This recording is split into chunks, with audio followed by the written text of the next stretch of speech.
Hello नमस्कार और एक बार फिर से आप सभी का स्वागत करती हूँ मैं विजेता चतुर्वेदी अपने इस यूट्यूब चैनल पर।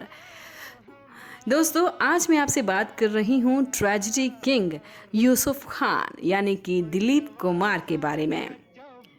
दिलीप कुमार का जन्म 11 दिसंबर 1922 को पाकिस्तान के पेशावर में हुआ था और जैसा कि हम सभी को मालूम है कि उनका असली नाम था मोहम्मद यूसुफ खान। जब भारत पाकिस्तान का बंटवारा हुआ तो दिलीप कुमार का पूरा परिवार मुंबई आ गया। यहाँ आने के बाद उस समय पर जो स्थितियाँ थी कि लोगों के पास पैसा तक नहीं बचा था, तो उन्होंने पुणे के एक आर्मी क्लब में सैंडविच स्टॉल लगा ली थी और उन्होंने सैंडविच बेचना शुरू किया था और वहाँ पर उन्हें काम करने का 1 रुपया मिलता था। लेकिन ज़िंदगी में अपनी मेहनत से दिलीप कुमार ने एक बड़ा ऊंचा मकाम हासिल कर लिया और फिर उनकी ज़िंदगी में आया एक मौका और वो मौका था एक्ट्रेस देविका रानी। वो भारतीय सिनेमा की स्टार थी। देविका ने जब यूसुफ को देखा तो उन्हें उसमें एक एक्टर नज़र आया, तो उन्होंने यूसुफ को बोला कि भाई तुम्हें तो फिल्म में काम करना चाहिए। लेकिन उस समय पर फिल्म की जो बातें थी वो बहुत ज़्यादा लोगों को अपनी तरफ आकर्षित नहीं करती थी, तो दिलीप साहब ने इस बात को अनसुना कर दिया। देविका से मिलने के कुछ समय बाद दिलीप मुंबई की लोकल ट्रेन में एक बार सफ़र कर रहे थे, तभी वहाँ पर एक उनके जानकार थे, कोई डॉक्टर मसानी। वो उन्हें मिले और उन्होंने भी सेम वही बात बोल दी कि भाई तुम तो ऐसा लगता है जैसे कि आपको तो फिल्मों में हीरो होना चाहिए। अब जब एक से दूसरे ने भी वही बात कही तो ये बात दिलीप कुमार साहब के गले में अटक गई। उनको लगा कि यार कुछ तो बात है कि ये भी मुझे यही बोल रहे हैं। तो उन्होंने ठान लिया कि ठीक है, मैं चलता हूँ, देविका जी ने तो मुझे बुलाया ही है, तो मैं स्टूडियो चलता हूँ, उनसे मिलता हूँ। और जब वो वहाँ पहुँची तो उनका ऑफ़र खुला था और उन्होंने उस ज़माने में असल में नौकरियाँ मिला करती थी, फिल्म स्टूडियो में नौकरियाँ करते थे, तो उन्हें नौकरी मिल गई। 250 रुपये उनको यानी 250 रुपये उनको मेहनताना मिलने लगा। यहाँ से दिलीप साहब का फिल्मी सफ़र शुरू हो गया। लेकिन इस वक्त तक इनका नाम दिलीप नहीं था, मोहम्मद यूसुफ खान था। तो देविका रानी को ये नाम कुछ फिल्मी नहीं लगता था, तो उन्होंने आसपास बैठे राइटर्स को बोला कि भाई कुछ अच्छा सा नाम सुझाइए कि कुछ फिल्मी नाम हो उनका।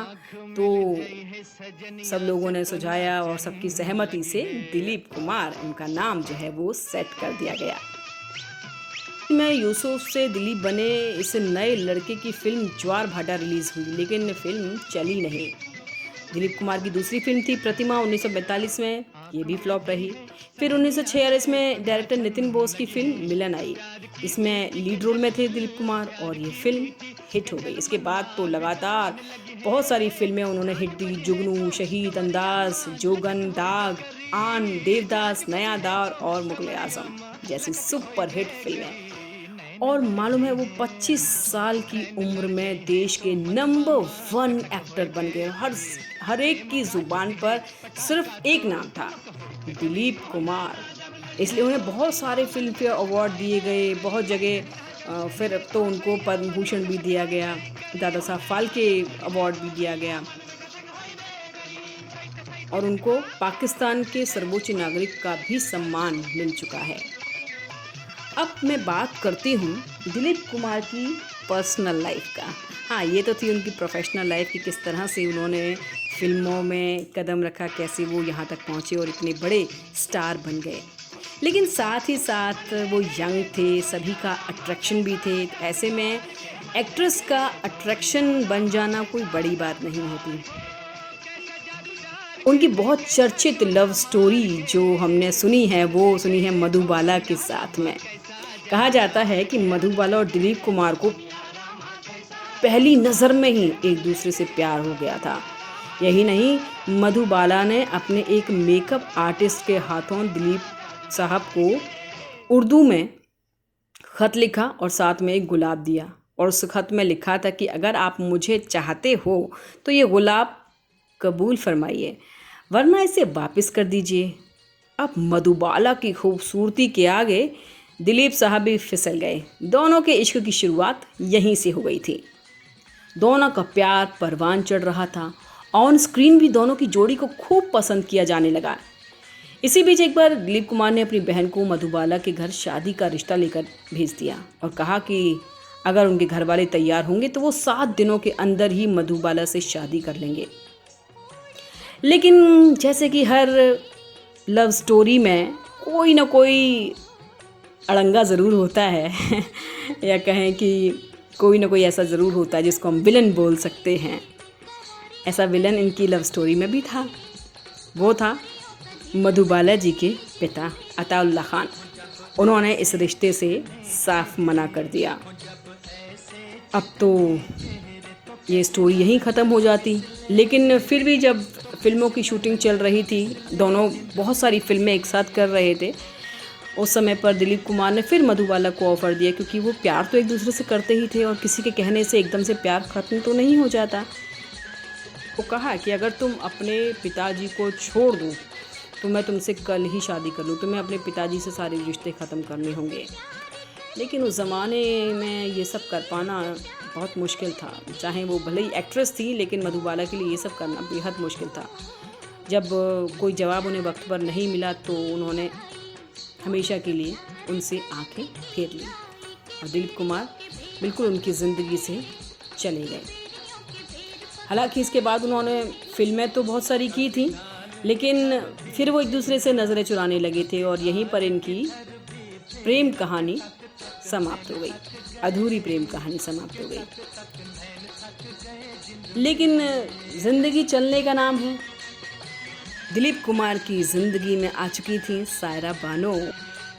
सायरा बानो बचपन से ही दिलीप साहब को बहुत पसंद करती थी। जब वो 12 साल की थी तभी से उनको वो चाहती थी और वो ये सोचती थी कि कभी ना कभी तो मैं इनकी हीरोइन ज़रूर बनूंगी। इंटरव्यू में वो बताती हैं कि वो फिल्मों की तरफ आकर्षित होने लगी। हालांकि वो लंदन में रहा करती थी, लेकिन छुट्टियां बिताने इंडिया आती थी। जब वो यहाँ आई तो एक सक्सेसफुल अभिनेत्री बन गई और बहुत सारे अभिनेताओं के साथ उन्होंने काम किया, फिल्में की और इसी बीच उनको राजेंद्र कुमार से प्यार हो गया। हालांकि राजेंद्र कुमार शादीशुदा थे और बाल बच्चे वाले थे। तो जब ये बात सायरा बानो की माताजी को पता चली तो उन्होंने उनको समझाया कि भाई तुम्हें ऐसा नहीं करना चाहिए, एक शादीशुदा आदमी से आपको प्यार नहीं करना चाहिए, उनके साथ आप गृहस्थी नहीं बचा सकते हो। और दिलीप कुमार ने भी यही बात समझाई। अब दिलीप कुमार तो सायरा बानो के पहले से ही अट्रैक्शन थे ही, उनको वो पसंद करती थी, तो उन्होंने वो ऑफ़र उनके सामने ही रख दिया। दिलीप साहब की उम्र उस वक्त थी 44 और सायरा बानो की थी 22, लेकिन दोनों ने 1966 में शादी कर ली। 442266 उन्होंने शादी कर ली और देखिए अब तक उनकी जो ज़िंदगी थी वो बहुत अच्छी चल रही थी और 98 वर्ष की आयु में दिलीप साहब हम सबको अलविदा कह गए।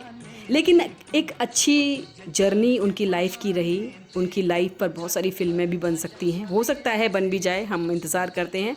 लेकिन अभी अपने इस वीडियो को मैं यहीं पर करती हूँ समाप्त।